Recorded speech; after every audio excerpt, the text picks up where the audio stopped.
Hello students, welcome to scholar जिला। मैं Tausif sir. आज से हम शुरू कर रहे हैं कॉस्ट अकाउंटिंग की लेक्चर सीरीज। इस लेक्चर सीरीज में टीवाई बीकॉम सैम 6 या बैफ वगैरह जिसको भी ये टॉपिक आएगा आप लोग सबके लिए यूजफुल है। ये जरूरी नहीं है कि टीवाई बीकॉम के लिए ही लेक्चर्स यूजफुल है। दूसरे स्टैंडर्ड जिनको भी ये टॉपिक है वो लोग इस टॉपिक को सीख सकते हैं, समझ सकते हैं। एमकॉम में भी है, सेकेंड ईयर बीकॉम में भी है, अलग अलग यूनिवर्सिटी में अलग अलग ईयर्स में टॉपिक है। तो जरूरी नहीं है कि ये टॉपिक आपको ही काम को सबके काम का हो सकता है। मैं डेडिकेटली ये लेक्चर सीरीज जो मतलब सीरीज बनाऊंगा टीवाई बीकॉम के स्टूडेंट्स के लिए बना रहा हूँ और सैम 6 के लिए। तो कोशिश मेरी ये होगी कि आपका सारा टॉपिक, सारा सिलेबस मैं कवर कर दूं। पिछले कुछ वीडियोस में मैंने आप लोग को हर टॉपिक के सिलेबस के बारे में थोड़ा बहुत बताया है, कुछ टिप्स दिया है, ट्रिक्स दिया है कि आप लोग किस तरह से उसको स्टडी कर सकते हैं, कंप्लीट कर सकते हैं आप लोग का सिलेबस वगैरह। तो आज से हम शुरू कर रहे हैं कॉस्ट अकाउंटिंग लेक्चर सीरीज। आज हम एक चैप्टर लेंगे जिसका नाम है स्टैंडर्ड कॉस्टिंग। चैप्टर नंबर आप लोग का बहुत बाद का है, लेकिन इसको मैं इसलिए पहले ले रहा हूं ताकि कोशिश मेरी ये है कि आप लोग को पहले जो सिंपल चीजें हैं, लॉजिकल चीजें हैं जो बहुत आप लोग आसानी से कर सकते हो, उनको पहले करा दूं ताकि आपका कॉन्फिडेंस लेवल अप हो जाए टीवाई बीकॉम को लेके, कॉस्टिंग को लेके। और फिर आपको हार्ड डिफिकल्ट जो थोड़ा डिफिकल्ट है वो बाद में करूं ताकि आप लोग कॉन्फिडेंस लेवल आप लोग का बिल्ड हो जाए। आप लोग को नॉर्मली भी ऐसी करना चाहिए कि जो क्वेश्चन आप लोग को अच्छे से आता है उसको पहले करना चाहिए ताकि आप लोग का क्या हो, स्टार्टिंग में कॉन्फिडेंस लेवल ज्यादा रहे। ठीक है, तो चलिए स्टार्ट करते हैं। आज का टॉपिक, उसका नाम है स्टैंडर्ड कॉस्टिंग। जैसे कि हम लोगों ने पिछले सेम में देखे थे, 5th सेम में या पिछले लेक्चर्स में, या कॉस्टिंग आप लोगों ने पहले पढ़ा होगा तो मैंने आप लोग को बताया था कि कॉस्टिंग की बहुत सारी टेक्निक्स है। उसमें से एक टेक्निक है जिसका नाम है स्टैंडर्ड कॉस्टिंग। अब ये टेक्निक किस काम के लिए यूज होती है? तो इसका जवाब ये है कि कॉस्ट को कंट्रोल करने के लिए। क्योंकि जो आप लोग को पता है costing manufacturing industry, construction industry, या आप लोग बोल सकते हैं प्रोडक्शन इंडस्ट्री वगैरह यूज करती है। जो प्रोडक्शन करते हैं वो लोग ही यूज करते हैं। तो वो लोग को जो उनका खर्चा होता है, हर एक इंडस्ट्री को कॉस्ट को कंट्रोल करना पड़ता है। तो ये स्टैंडर्ड कॉस्टिंग जो है कॉस्ट को कंट्रोल करने के लिए यूज होती है। अब एज ए ओनर या एज ए सुप्रीम क्या बोलते हैं ऑफिसर कंपनी का, आपका फर्ज होता है कि आपको कॉस्ट को क्या करना है, कंट्रोल करना है। अब उसके लिए कॉस्ट कंट्रोल करने के बेनिफिट्स बहुत सारे हैं। कॉस्ट कंट्रोल करने से आप लोग प्रॉफिट ज़्यादा कमा सकते हो, ज़्यादा मार्केट शेयर कैप्चर कर सकते हो, कंपटीशन को बीट कर सकते हो, और भी बहुत सारे बेनिफिट्स आप लोग को आएंगे। आप लोग वर्कर्स को ज़्यादा सैलरी दे सकते हो, या बहुत सारे चीज़ें आप लोग कर सकते हो कॉस्ट बचाने की वजह से। लेकिन कॉस्ट बचाने के लिए आप लोग को करना क्या होगा? सवाल तो ये उठता है ना कि आप लोगों ने तो सोचा कि कॉस्ट को हम लोग को कंट्रोल करना है, खर्चा को कंट्रोल करना है, लेकिन उसको कंट्रोल करने के लिए करना क्या होगा, क्या स्टेप्स होंगे? तो उसमें मोस्टली सब में पहला स्टेप होता है आप लोग का, ध्यान में रखिए, कि to determine cost. Determine cost का मतलब ये होता है कि कॉस्ट में लिखिए, इसको लिखिए स्टैंडर्ड कॉस्ट। पहले डिटरमाइन कर लेना कि स्टैंडर्ड कॉस्ट क्या होगा। स्टैंडर्ड कॉस्ट का मतलब ये कि नॉर्मली तौर पे, बाकी अगर आप लोग रिसर्च करोगे पुराना रिकॉर्ड्स देख के, या दूसरी इंडस्ट्रीज का परफॉर्मेंस देख के, या उनका बोलते ना ओवरऑल इन जनरल तौर पे बोलते हैं हम स्टैंडर्ड कॉस्ट। तो एक प्रोडक्ट बनाने के लिए या नॉर्मली ये काम करने के लिए इतना खर्चा होता है, तो उसी को बोलते हैं हम लोग स्टैंडर्ड। मतलब एक आप लोग लेवल सेट कर ले रहे हो, एक सैंपल सेट कर लो कि हाँ एक प्रोडक्ट बनाने का है। समझो एग्जांपल, आप लोग की फैक्ट्री है जीन्स बनाने की, या समझो जीन्स बनाने की, तो आप लोग को पता है कि एक जीन्स बनाने के लिए आप लोग को 1.5 मीटर कपड़ा लगता है, 1.5 मीटर्स लगता है, बराबर है। आप डिपेंड करता है वो अलग अलग, लेकिन अभी आप लोगों की पर्टिकुलर साइज की ही बात कर रहा हूँ मैं, तो उस पर ध्यान दीजिए। तो आप लोग ने उसमें डिसाइड कर लिए कि एक अगर आप लोग को जीन्स बनाना है तो आप लोग को कितना कपड़ा लगेगा, 1.5 मीटर लगता है नॉर्मली तौर पे, इन जनरल आप लोग देखोगे तो इसका मतलब क्या हो गया कि ये आपका क्या है, स्टैंडर्ड है। अब जरूरी नहीं है कि हर वर्कर उतने में ही आप लोग को जीन्स बना के देगा। कुछ कटिंग में प्रॉब्लम हो जाए किसी का, कुछ वेस्टेज को ज़्यादा करता होगा, कोई क्या करता होगा, कम करता होगा। सब मास्टर्स जो कटिंग करते हैं वगैरह, उनके तरीके क्या होंगे, अलग अलग हो सकते हैं, या स्टाइल अलग हो सकता है, तो थोड़ा बहुत कम ज़्यादा हो सकता है। तो अगर आप लोग ने डिसाइड कर लिया हो कि हाँ 1.5 मीटर्स लगता है, तो जिसने 1.5 मीटर से ज़्यादा यूज़ किया उसको आप कम एफिशिएंट बोलोगे, जिसने कम यूज़ किया उसको मतलब ज़्यादा कम कपड़े में यूज़ किया उसको एफिशिएंट बोलोगे, या मोर एफिशिएंट बोलोगे, या जितना बोला था आपने उतने में ही यूज़ किया, उतना ही कपड़ा यूज़ करा तो उसको बोलेंगे एफिशिएंट है। तो इस तरह से हम लोग पहले क्या करेंगे, स्टैंडर्ड को डिसाइड कर लेंगे कि ये हमारा स्टैंडर्ड है, इसके हिसाब से ही हम लोग को काम करना है, ठीक है ना। उसमें कॉस्ट भी डिसाइड करेंगे, अमाउंट भी, उसका प्राइस भी और उसका क्वांटिटी भी, उसके दो पार्ट है। क्या क्या डिसाइड करो आप लोग, क्वांटिटी मतलब आप लोग को एक तो देखो, जैसे भी मैंने आप लोग को बताया एक जीन्स बनाने के लिए, बराबर ना, तो 1 जीन्स के लिए आप लोग को तो 1.5 मीटर कपड़ा लगता है, बराबर ना, 1.5 मीटर कपड़ा लगता है। और जो कपड़ा आप लोग लाते हो वो 200 रुपीज पर मीटर है, बराबर ना। जो कपड़ा आप लोग लाते हो वो 1 मीटर का कितना मिलता है, 200 रुपया, और आप लोग 1.5 मीटर आप लोग कपड़ा उसमें यूज करते हो। तो इनडायरेक्टली जब इसको आप लोग मल्टीप्लाई करोगे, क्योंकि आप लोग को पता करना है कि एक जीन्स बनाने में कितना कपड़ा लगा, तो एक जीन्स बनाने के लिए कितना लगा, 1.5 मीटर। तो मतलब ये आप लोग को 1.5 मीटर और 1 मीटर का खर्चा कितना है, 200। तो मल्टीप्लाई करोगे तो आप लोग को आ जाएगा 300। मतलब एक जीन्स बनाने के लिए आप लोग कपड़ा कितना खर्चा करते हो, 300 रुपए का। तो अगर आप लोग स्टैंडर्ड देखोगे तो आप लोग को एक जीन्स बनाने के लिए मटेरियल लगना चाहिए 1.5 मीटर, और उसके ऊपर जो अमाउंट आपने पे करा है खरीदने के लिए, परचेस करने के लिए, उसको कितना रुपए पे करा है, 200 रुपए पर मीटर। तो ये चीजें आप लोग को पहले से पता होना चाहिए। सेकेंड क्या करोगे आप लोग, कंपेयर करोगे, तो लिखोगे comparing actual cost with standard cost. क्या करोगे आप लोग, एक्चुअल कॉस्ट को स्टैंडर्ड कॉस्ट से क्या करोगे, कंपेयर करोगे, पता करोगे कि एक्चुअल कॉस्ट जो है आप लोग का, जो आपने एक्चुअल में खर्चा करे। अब जरूरी नहीं कि आपने ये स्टैंडर्ड सेट करो तो हर वर्कर आप लोग को इतने में ही काम करके देगा, कुछ कम ज्यादा करेगा बेचारा, अपनी कैपेसिटी के हिसाब से, अपनी स्किल्स के हिसाब से, अपने हुनर के हिसाब से। तो जो कम ज्यादा करेगा उसको हम लोग, जो उसका एक्चुअल काम होगा, एक्चुअल परफॉर्मेंस होगा, उसको हम लोग क्या करेंगे, स्टैंडर्ड जो हमारा खर्चा था इससे क्या करेंगे, कंपेयर करेंगे और पता करेंगे कि उसने अच्छे से काम किया कि नहीं किया। तो ये आप लोग का सेकेंड स्टेप होगा, कंपेयरिंग एक्चुअल परफॉर्मेंस या actual cost with standard cost, ठीक है। फिर थर्ड जो आएगा आप लोग का, तो थर्ड जो है आप लोग का, उसमें आप लोग को करना पड़ेगा, थर्ड स्टेप में एनालिसिस करना पड़ेगा, एनालिसिस ऑफ वेरिएंसेस, ठीक है ना। आप लोग को एनालिसिस करना पड़ेगा जो वेरिएंसेस मतलब जो कम ज्यादा हुआ। आप लोग का एक्चुअल कॉस्ट सोचा था आपने 300 रुपया होना चाहिए, सॉरी स्टैंडर्ड कॉस्ट आपने सोचा था, एक्चुअल कॉस्ट हो गया आप लोग का 320, तो मतलब 20 रुपए के ज्यादा रुपए खर्चे हुए। उसका एनालिसिस करना के बारे में पता करना कि वाई क्यों हुआ और वेयर कहां हुआ। वाई मतलब ये जो खर्चा ज्यादा हुआ क्यों हो गया, और वेयर मतलब किस वर्कर की वजह से हुआ, किस वर्कर ने ये किया, बराबर ना, या किस डिपार्टमेंट में ये हुआ है। तो वो सब करना आप लोग का काम है कॉस्ट कंट्रोल के लिए, स्टैंडर्ड कॉस्टिंग के लिए, ये आप लोग का काम है, बराबर है। अब अगर आप लोग देखेंगे तो कॉस्ट जो होता है सिर्फ मटेरियल नहीं होता है उसमें, बराबर ना, आप लोग ने पढ़ चुके हैं। इसको मैं मिटा देता हूं, आप लोग को लिखना है तो लिख लीजिए, नोट्स बना लीजिए, ताकि आप लोग को ऑब्जेक्टिव्स वगैरह या थ्योरी वगैरह लिखने में काम आए। अब जब आप लोग देखोगे, हाँ एक बात मैं बताना भूल गया आप लोग को कि अभी सारे लेक्चर्स ये चैनल पे आएंगे, तो इस चैनल को सब्सक्राइब नहीं किया हो तो चैनल को सब्सक्राइब कर लो। कॉस्ट अकाउंटिंग के बहुत सारे और फाइनेंशियल अकाउंटिंग के भी बहुत सारे वीडियोस बनाऊंगा, और डिस्क्रिप्शन में मैं लिंक दे दूंगा आप लोग को, वहां से मतलब एक वेबसाइट है आप लोग के लिए डेडिकेटेड, उस पर बहुत सारे क्या बोलते हैं नोट्स या प्रैक्टिस के लिए आप लोग को क्वेश्चंस, ओल्ड पेपर्स वगैरह वो वेबसाइट से आप लोग डाउनलोड कर सकते हैं, वहां पे विजिट करके। वो भी आप लोग के लिए मैंने वेबसाइट डिजाइन किया है, आप लोग के लिए डेडिकेटली बनाया है, तो आप लोग वहां से भी वो सब चीजें कर सकते हैं। आप लोग प्रैक्टिस क्वेश्चन मांगेंगे तो मैं और क्वेश्चन आप लोग को वहां पे दे दूंगा, ठीक है ना। तो अब आप लोग, मैं बात कर रहा था कि जो आप लोग का कॉस्ट होता है सिर्फ उसमें मटेरियल नहीं होता है, बराबर ना। तो आप लोग याद रखिए कि मटेरियल भी होता है, बराबर है। सेकेंड देखोगे तो आप लोग क्या होता है उसके अंदर, लेबर मजदूरी लगेगी, और थर्ड जो कैटेगरी आप लोग की वो किसकी है, ओवरहेड्स की है, ठीक है ना।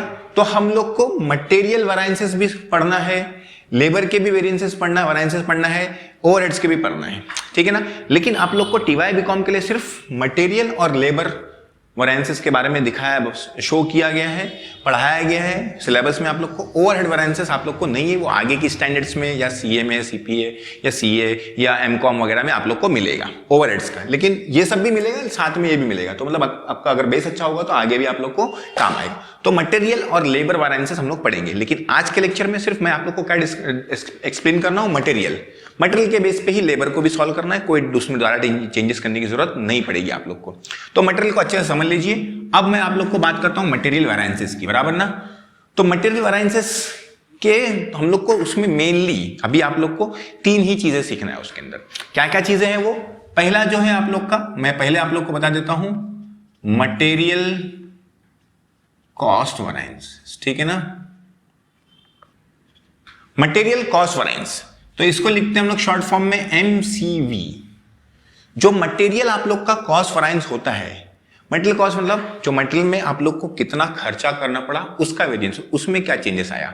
तो सिंपल सी बात है, आप लोग क्या करोगे उसमें से standard cost minus actual cost, full form आप लोग को चाहिए तो आप लोग लिख लेना, क्या standard cost minus actual cost. जितना आपने सोचा था उसमें से जितना आपका एक्चुअल परफॉर्मेंस किया आपके वर्कर ने, समझो आपने सोचा था कि 300 रुपए खर्चा, वर्कर ने किया 320 रुपए खर्चा एक जीन्स के लिए, तो मतलब 20 रुपए का क्या है आप लोग का कॉस्ट वैरिएंसेस है, बराबर ना, मटेरियल कॉस्ट वैरिएंसेस। तो हम लोग को क्या करना पड़ता है मटेरियल कॉस्ट वैरिएंस निकालने के लिए, स्टैंडर्ड को माइनस एक्चुअल से, ठीक है ना। तो स्टैंडर्ड में से एक्चुअल क्या कर लेना है आप लोग को, माइनस करना है। तो आप लोग को क्या मिल जाएगा, मटेरियल कॉस्ट वैरिएंस। अब आप लोग खुद सोचिए कि किसी चीज का अगर आप लोग को कॉस्ट निकालना है, किसी चीज का भी, तो आप लोग क्या करोगे, क्वांटिटी मल्टीप्लाई बाय प्राइस, बराबर ना। क्या करना पड़ेगा आप लोग को, क्वांटिटी मल्टीप्लाई बाय प्राइस। ये एकदम नॉर्मल जनरल सेंस है। जैसे एग्जांपल मुझे एक क्या बोलते हैं कबाड़ बनाना है और पूरा प्लाई का बनाने वाला हूं मैं, ठीक है ना।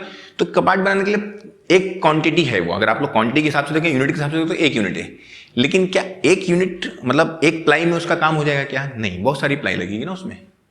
तो आप लोग को क्या करना पड़ेगा, उसका खर्चा निकालने के लिए आप लोग को क्या करना पड़ेगा, कितनी प्लाई लगेगी, क्वांटिटी, और एक प्लाई का, या एक प्लाई बोल सकते हो, या 1 मीटर प्लाई का जो भी रेट होगा उसको आप लोग को उससे क्या करना पड़ेगा, मल्टीप्लाई करना पड़ेगा। समझो एग्जांपल कि एक प्लाई जो है आप लोग को, उसमें आप लोग को 4 प्लाई लगने वाली, 4 प्लाई मतलब 8/4 की, तो एक प्लाई 500 की आती है। तो आप लोग को एक कबाड़ बनाने के लिए कितनी प्लाई लगती है, 4 प्लाईज लगती है, बराबर ना। और एक जो प्लाई का कॉस्ट है 400 रुपीज पर प्लाई, तो मतलब आप लोग को एक जो कबर्ड बनाना है उसके लिए 4 प्लाई लगेगी, और एक प्लाई कितनी की, 400 की, मतलब आप लोगों को कितना खर्चा करना पड़ेगा, 1600 रुपए खर्चा करना पड़ेगा प्लाई पे, बराबर है ना। तो इसी तरह से ये कॉन्सेप्ट काम करता है। अगर आप लोग को किसी चीज का कॉस्ट निकालना है तो आप लोग को क्या करना पड़ेगा, क्वांटिटी मल्टीप्लाई बाय प्राइस, उसकी क्वांटिटी को उसके पर प्लाई के रेट से क्या करना पड़ेगा आप लोग को, मल्टीप्लाई करना पड़ेगा, पर के हिसाब से, हाँ, मतलब एक का कितना है। तो ये आप लोग को ध्यान में रखना चाहिए। तो किसी चीज का कॉस्ट निकालना है तो क्वांटिटी मल्टीप्लाई बाय प्राइस, लेकिन अभी कौन सी बात कर रहा है ये, स्टैंडर्ड क्वांटिटी। तो आप लोग को लिखना पड़ेगा standard quantity into standard price. जैसे कि मैंने आप लोग का एग्जांपल लिया था कि हमारी स्टैंडर्ड क्वांटिटी कितनी है, 1.5 मीटर एक जींस बनाने के लिए, और उसका स्टैंडर्ड प्राइस कितना है, 200 रुपीज पर मीटर, मतलब जो कपड़ा लाते हो आप लोग वो 200 रुपए पर मीटर का लाते हो। अब बात करेंगे हम लोग एक्चुअल की। तो इसमें से क्या करना है आप लोग को, माइनस करना है एक्चुअल। अब एक्चुअल कॉस्ट निकालना, वो भी वही same, quantity multiply by price. अब सिंपल सी बात है, एक्चुअल है तो actual quantity multiply by actual price, बस इतना सा काम है। अब जरूरी नहीं है कि आप लोग के वर्कर ने 1.5 मीटर यूज करा, किसी ने 1.6 मीटर यूज कर लिया, किसी ने 1.4 मीटर यूज कर लिया, किसी ने 1.45 मीटर यूज करा, किसी ने 1.5 ही यूज करा। अलग अलग वर्कर अलग काम कर सकते हैं। जो आप लोग ने जीन्स खरीद के लाए थे कपड़ा, वो जरूरी नहीं है कि 200 रुपए मीटर पे ही मिले, 210 पे भी मिल सकता है, 190 पे मिल सकता है, 220 पे भी मिल सकता है। तो अभी अगर किसी ने 220 पे खरीद के लाया तो इसका मतलब ये नहीं कि उसने खराब काम किया, ये भी हो सकता है कि वो बहुत अच्छी क्वालिटी का लाया होगा उसने, उससे और प्रोडक्ट अच्छा बनेगा हम लोग का। तो हम लोग को जरूरी नहीं, हम लोग को पहले आइडेंटिफाई करना पड़ेगा और फिर उसके बाद में उससे सवाल भी पूछना पड़ेगा, जो उसका रिलेटेड कंसर्न पर्सन होगा, उससे हम लोग को बातचीत करना पड़ेगी या उससे हम लोग को पूछना पड़ेगा। तो वो बात की बात है। तो आप लोग क्या करोगे, standard cost minus actual cost. अगर आप लोग को मटेरियल कॉस्ट वैरिएंस निकालना है, एकदम सिंपल सा काम, ठीक है ना। क्या फॉर्मूला है कॉस्ट निकालने का, फॉर्मूला आप लोग को मालूम है, क्वांटिटी मल्टीप्लाई बाय प्राइस।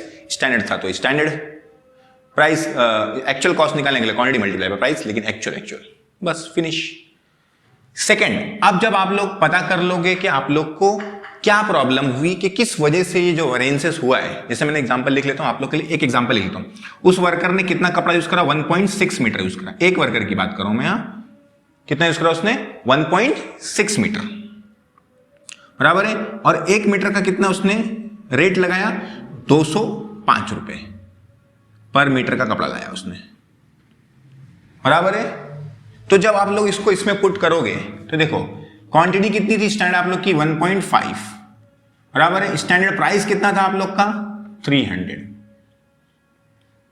बराबर है, माइनस एक्चुअल क्वांटिटी कितनी थी आप लोग की, 1.6 एक्चुअल, ये एक्चुअल उसने काम किया है। और उसका रेट कितना है, 200 था, 205, बराबर है। इसको मल्टीप्लाई करो तो कितना आ जाएगा आप लोग का, 300। इसको मल्टीप्लाई करके देखिए, कैलसी यूज कर सकते हो आप लोग, तो 205 मल्टीप्लाई बाय 1.6 तो होता है आप लोग का 328। 205 इंटू 1.6 तो होता है 328, मतलब 28 रुपीज माइनस में आ रहे हैं। तो क्या बोलेंगे हम लोग उसको, एडवर्स। एडवर्स मतलब उसने काम, मतलब जितना एक्चुअल से स्टैंडर्ड से ज्यादा उसने खर्चा कर दिया है, तो उसको हम लोग एडवर्स बोलते हैं। जो हमने सोचा था उससे ज्यादा खर्चा होगा तो एडवर्स, जो हमने सोचा था उससे कम हुआ तो क्या बोलेंगे हम लोग उसको, फेवरेबल। तो ये हम लोग का एडवर्स है। कितने रुपए का एडवर्स खर्चा हो गया हम लोग का, 28 रुपए का। क्लियर है। अब ये फाइंड करने के बाद हम लोग पता करते हैं, और इसके दो चीजें पता करना रहता है इसके अंदर, क्योंकि जो हम लोग का कॉस्ट था उसमें दो चीजें हैं, क्वांटिटी भी है और क्या है, प्राइस भी है। तो ये दोनों के नाम पे भी एक अलग अलग वेरिएंसेस है। क्वांटिटी का भी पता कर लेते हैं कि क्वांटिटी की वजह से प्रॉब्लम हुआ कि किसकी वजह से प्रॉब्लम हुआ, प्राइस की वजह से। तो उसके लिए भी हम लोग को निकालना है, तो उसको बोलते हैं हम लोग मटेरियल यूसेज वेरिएंस। क्या बोलते हैं उसको, मटेरियल यूसेज वेरिएंस। कि मटेरियल यूज करने में क्या प्रॉब्लम हो गई। अब सिंपल सी बात है, यूसेज है, यूसेज मतलब क्वांटिटी, क्या ध्यान में रखने का, यूसेज मतलब क्या यूज करें, तो मतलब उसका क्वांटिटी याद रखने का, क्वांटिटी से याद रखने का, मटेरियल क्वांटिटी वेरिएंस, ठीक है ना, मटेरियल यूसेज वेरिएंस। तो सिंपल सी बात है, क्वांटिटी की बात कर रहे हैं तो standard quantity minus actual quantity, standard quantity में से एक्चुअल क्वांटिटी को क्या कर देंगे, माइनस कर देंगे। इनटू किससे करने का, स्टैंडर्ड प्राइस से, क्योंकि हम लोग कंपेयर किससे करेंगे, यूसेज को स्टैंडर्ड प्राइस से कंपेयर करते हैं नॉर्मल जनरली, ठीक है ना, क्योंकि हम लोग डिसाइड करते हैं कि हमने इतना सोचा था, इतना हम लोग का स्टैंडर्ड प्राइस होना चाहिए यूज करने के हिसाब से, ठीक है। तो इसलिए हम लोग यहाँ पे लिखते हैं। तो स्टैंडर्ड क्वांटिटी कितनी है आप लोग की, स्टैंडर्ड क्वांटिटी आप लोग देखोगे तो 1.5 मीटर, और एक्चुअल क्वांटिटी कितनी थी आप लोग की, 1.6 into standard price. Standard price कितना था आप लोग का, 200, बराबर है ना, क्योंकि ये आप लोग का स्टैंडर्ड है और ये आप लोग का क्या है, एक्चुअल, ठीक है। तो ये मैंने लिख दिया। अब इसको आप लोग को क्या करना है, 0.1 मल्टीप्लाई बाय 200। जब इसको आप लोग मल्टीप्लाई करोगे, इसको क्या करोगे, मल्टीप्लाई, तो 200 इंटू 0.1 तो कितना होता है आप लोग का, 20, बराबर है। कितना आ गया आप लोग का, 20 आया। ये भी किस में था, माइनस में था, देखो, बराबर ना। तो इसको भी क्या बोलेंगे हम लोग, एडवर्स, बराबर है। ये आ गया आप लोग का मटेरियल यूसेज वेरिएंस। कैसे आया, यूसेज मतलब क्वांटिटी, तो standard quantity minus actual quantity into किससे करने का, स्टैंडर्ड प्राइस से करने का, याद रखना। अब आता है लास्ट, थर्ड, और भी बहुत सारे हैं, लेकिन आप लोग को बीकॉम के सिलेबस में सिर्फ ये 3 ही वेरिएंसेस है, ठीक है ना, तो मैं इसलिए 3 ही बता रहा हूं आप लोग को। नेक्स्ट है material price variance, material price variance. Clear है, फॉर्मूले लिख लेना और याद कर लेना, इतना रटना मानने की जरूरत नहीं है। कॉस्ट निकालना है तो standard cost minus actual cost, cost कैसे आता है, क्वांटिटी मल्टीप्लाई बाय प्राइस, बस finish. Material usage variance, quantity, तो क्वांटिटी क्यू, बराबर ना, क्यू माइनस क्यू, क्यू मतलब कौन सा, standard quantity minus actual quantity, किससे मल्टीप्लाई करने का उसको, स्टैंडर्ड प्राइस से, ठीक है ना। आगे अब आता है हम लोग का मटेरियल प्राइस वेरिएंस। प्राइस का वेरिएंस निकालना है तो सिंपल सी बात है, standard price minus actual price, price की बात करना तो स्टैंडर्ड प्राइस माइनस करने का, प्राइस माइनस एक्चुअल प्राइस। अब यहां पे क्या लेने का, लेकिन एक्चुअल क्वांटिटी लेने का, प्राइस के अंदर एक्चुअल क्वांटिटी, क्योंकि प्राइस जो लगेगा आप लोग को एक्चुअल क्वांटिटी पे खर्चा होगा, ठीक है ना, इसलिए याद रखना। आगे स्टैंडर्ड जो प्राइस है आप लोग का, कितना था आप लोग का स्टैंडर्ड प्राइस, 200 और जो एक्चुअल प्राइस था आप लोग का वो कितना था आप लोग का 205 और एक्चुअल जो क्वांटिटी थी वो कितनी है 1.6। तो ये जब आप लोग माइनस करो तो -5 आएगा इंटू 1.6 तो माइनस करो तो कितना हो जाएगा ये 8 किस में आएगा एडवर्स में, ये भी एडवर्स में बराबर है। तो आप लोग को पता चला कि आप लोग ने जो 28 रुपए एक्स्ट्रा खर्चा करे थे वो क्वांटिटी की वजह से यूसेज की वजह से 20 रुपए का लॉस हुआ आप लोग को और खरीदारी की वजह से जो आप लोगोने खरीदा ना मटेरियल 200 के बदले 205 का खरीदा उसकी वजह से कितना रुपए का लॉस हो गया आप लोग को एक्चुअल में 8 रुपए का लॉस हो गया। इसलिए हम लोग ये वेरिएंसेस निकालते हैं। टोटल हम लोग को कितना खर्चा लॉस हो गया 28 रुपए का बराबर है। कितने का लॉस हो गया 28 रुपए का वेरिएंसेस हो गया। लेकिन हम लोग पता करना चाहते हैं कि वो खरीदने की वजह से हो गया कि यूसेज की वजह से हो गया बराबर ना। तो खरीदने की वजह से कितना लॉस हो गया सॉरी यूज करने की वजह से कितना हो गया 20 हो गया और प्राइस की वजह से कितना हो गया 8 हो गया। अब क्या करेंगे आप लोग एज ए मतलब बोलते ना टॉप मैनेजमेंट या आप लोग का ओनर एज ए ओनर तो आप लोग क्या करोगे ये जो है प्राइस यूसेज मतलब जो क्वांटिटी यूज हो रही है तो उस टाइम पे किसको बुलाओगे आप लोग प्रोडक्शन के मैनेजर को, इधर आ भाई इधर आ, उसको बुलाओगे ऑफिस में, बोलेंगे ये क्या है एक क्वांटिटी के ऊपर तो 20 रुपए का लॉस कर रहा है मेरा जीन्स के ऊपर है एक के ऊपर तेरी वजह से हो रहा है तूने प्रोडक्शन पे ध्यान नहीं दिया बराबर ना। तो 20 रुपए का लॉस हो रहा है तो वो 20 रुपए का अगर एक पे हो रहा है तो कितनी जीन्स बनाऊंगा मैं, बहुत सारी बनाऊंगा लाखों करोड़ों में, तो मेरे को तो बहुत लॉस हो जाएगा। ये क्यों हो रहा है क्या रीजन है उसके पीछे, अब वो बताएगा अपना रीजन कि सर क्वालिटी अच्छी है सॉरी हम लोग जो कटिंग कर रहे हैं उससे मतलब एकदम फुल साइज की बना रहे तो क्या बोलते हैं चोर साइज नहीं है, जो भी वटेवर अलग रीजन वो अपने बता सकता है और उसके बेनिफिट्स बताएगा। अगर उसका हम लोग को चीज़ अच्छी लगेगी तो हम लोग एक्सेप्ट करेंगे देखेंगे वटेवर बराबर है ना।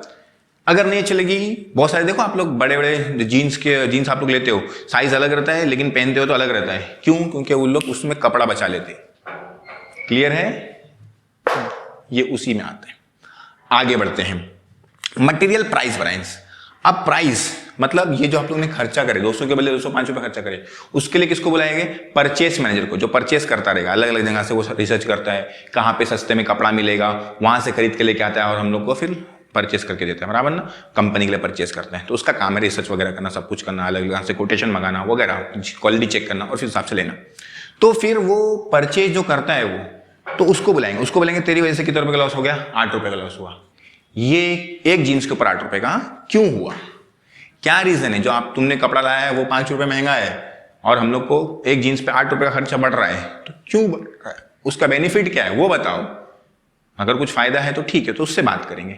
तो इस तरह से हम लोग को ये स्टैंडर्ड कॉस्टिंग करने की वजह से हम लोग को रिस्पॉन्सिबिलिटी भी फिक्स करने के लिए काम आता है कि किसकी रिस्पॉन्सिबिलिटी है, ये जो खर्चा बढ़ा, ये जो लॉस हुआ हम लोग को या जो भी हम लोग को प्रॉब्लम्स हो रहा है वो किसकी वजह से हो रहा है। फिर वो वर्कर किस वजह से वर्कर से हुआ या कभी कभी होता है कि सिर्फ एक पर्टिकुलर वर्कर से हो रहा है बाकी सब वर्कर अच्छे से काम करे तो वर्कर को बुलाएंगे, वर्कर से बात करेगा, मैं नहीं बात करेंगे, टॉप मैनेजमेंट नहीं बात करेगा, वो मैनेजर बात करेगा। तो ये सब चीजें हम लोग को फैक्ट्री में करना पड़ती है तभी हम लोग एक सक्सेसफुल कंपनी बन सकते हैं। तो ये हो गया हम लोग का यूज बराबर ना। इसलिए हर क्वेश्चन जो होता है आप लोग का हर टॉपिक होता है आप लोग को आपकी लाइफ में बहुत यूजफुल होगा। अब जरूरी नहीं कि आप उसी इंडस्ट्री में जाओ, तो आप लोग के लिए तो जो सिलेबस बनाया जाता है वो सबके लिए बनाया जाता है क्योंकि अभी पहले से तो किसी को भविष्यवाणी तो नहीं है कि मतलब कौन से इंडस्ट्री में जाएगा, इसलिए आप लोग को सब टॉपिक पढ़ाए जाते हैं। काम की है अगर इंटरेस्ट लेके करोगे तो फैक्ट्री के हिसाब से सोचोगे तो मस्त मजा आएगा, ऐसा खाली रटने के हिसाब से करोगे तो थोड़ा डिफिकल्ट लगेगा। एक और चीज इसमें आता है वेरिफिकेशन, जिसको हम लोग बोलते हैं, यहाँ पे लिखता हूं मैं वेरिफिकेशन। वेरिफिकेशन मतलब हम लोग क्या कर सकते हैं, हमारे आंसर को वेरीफाई कर सकते हैं। वेरीफाई करने का क्या तरीका है, material cost variance is equal to material usage variance plus material price variance. Material cost variance कितना है आप लोग का 28 एडवर्स, देखिए मटेरियल कॉस्ट यूसेज वैरिएंस कितना है 20 एडवर्स और मटेरियल प्राइस वैरिएंस कितना है आप लोग का 8 एडवर्स। एडवर्स मतलब दोनों सेम साइन है, मतलब क्या हो जाएगा प्लस हो जाएगा तो हो जाएगा ये 28 एडवर्स, यहाँ पे 28 एडवर्स है ही। अगर ये दोनों सेम आया मतलब आप लोग का क्या है सोल्यूशन राइट है, अदरवाइज आपने कुछ मिस्टेक किए हो गए तो आप लोग आंसर को क्या कर सकते हो वेरीफाई भी कर सकते हो इसके जरिए। इसमें एक चीज मैंने छोड़ दिया वो मैं आप लोग को अभी थोड़ा सा खाली हिंट देता हूं, आप लोग खुद समझ जाओगे। अभी क्या है कि जो आप लोग स्टैंडर्ड आप लोगों ने क्वांटिटी दिए थे, आप लोगों ने स्टैंडर्ड जो सेट किए थे वो सिर्फ एक जीन्स का सेट करे थे, तो क्या वर्कर आप लोग को एक जीन्स बना के और पूरा मतलब एक पूरे महीने भर में 10 दिन में या एक दिन में एक ही जीन्स बना के देगा क्या, नहीं। वो आप लोग को एक महीने में 200, 500, 1000 जीन्स बना के दे सकता है। तो जब आप लोग कंपैरिजन करने बैठोगे तो एक जीन्स का कंपैरिजन जो आप लोग का स्टैंडर्ड था वो एक जीन्स के हिसाब से ना, एक जीन्स के हिसाब से, और एक्चुअल अभी मैंने एक ही जीन्स के हिसाब से लिया। लेकिन अभी जो क्वेश्चंस हम लोग लेंगे उसमें ऐसा नहीं होगा। स्टैंडर्ड जो होगा हम लोग का, सिंपल सी बात है, आप लोगों ने बोल दी है कि एक जीन्स के लिए इतना, तो क्या 10 जीन्स के लिए भी उतना ही लगेगा क्या? नहीं ना। तो उसको हम लोग को कन्वर्ट करना पड़ेगा ना, मतलब एक जीन्स के लिए 1.5 मीटर, तो 10 जीन्स के लिए कितना? 15 मीटर। तो ये सब कन्वर्ट करना पड़ेगा ना हम लोग को। तो वो कन्वर्ट करना पड़ता है हम लोग को, उसको लिए भी एक फॉर्मूला है। वो फॉर्मूला हम लोग अगले लेक्चर्स में देखेंगे। पहले हम लोगों ने ये समझा दिया आप लोग को ताकि आप लोग का बेस क्लियर हो जाए, आप लोग फॉर्मूला समझ लो, वेरिफिकेशन समझ लो, टॉपिक समझ लो, ताकि आप लोग को इजी पड़े। तो वो जो टॉपिक मैं बता रहा हूं आप लोग को कि जो स्टैंडर्ड होगा, स्टैंडर्ड जो आप लोग को दिया जाएगा वो सिर्फ 1 या 10 क्वांटिटी के लिए दिया जाएगा, या 100 के लिए, ऐसा बोलते हैं ना, 1 के लिए इतना, या नॉर्मली जनरली कंपनी में तो 10 के लिए इतना कपड़ा लगना चाहिए, या इतना चीजें लगना चाहिए, या 100 के लिए इतना लगना चाहिए। लेकिन जो एक्चुअल काम होता है वो सेम क्वांटिटी में तो नहीं होगा, वो लाखों, करोड़ों, हजारों में हो सकता है। तो हम लोग को स्टैंडर्ड को किस तक ले जाना पड़ेगा? एक्चुअल तक लेके जाना पड़ेगा। दोनों की क्वांटिटी को क्या करना पड़ेगा? सेम। यहाँ पे 1 जीन्स है, समझो यहाँ पे 500 जीन्स है, तो दोनों की क्वांटिटी 500 जीन्स के हिसाब से दोनों को क्या करना पड़ेगा? सेम करना पड़ेगा। मतलब इसको इसमें कन्वर्ट करना पड़ेगा और फिर नया स्टैंडर्ड सेट करना पड़ेगा ना। तो नया नहीं है, वो पुराना ही है, लेकिन उसको कन्वर्ट करें हम लोगों ने एक्चुअल के हिसाब से। तो वो हम लोग अगले लेक्चर में करेंगे, जिसमें हम लोग प्रैक्टिकल प्रॉब्लम आप लोग की टेक्स्ट बुक से सॉल्व करेंगे। वीडियो अच्छा लगा हो तो लाइक, कमेंट, शेयर करना, अपने दोस्तों से वीडियो जरूर शेयर किया करो, और चैनल पे पहली बार है चैनल को सब्सक्राइब कर लो, क्योंकि आने वाले दिनों में बहुत सारे videos related to cost accounting, financial accounting मैं चैनल पे अपलोड करने वाला हूं। Thank you very much video देखने के लिए। मिलते हैं अगले वीडियो में। डिस्क्रिप्शन में लिंक दे रहा हूं, वो वेबसाइट पे जाके अपना क्वेश्चन आप लोग जाके चेक कर सकते हैं। बहुत सारी चीजें आप लोग की यूजफुल चीजें आप लोग को मिलेगी। Thank you very much.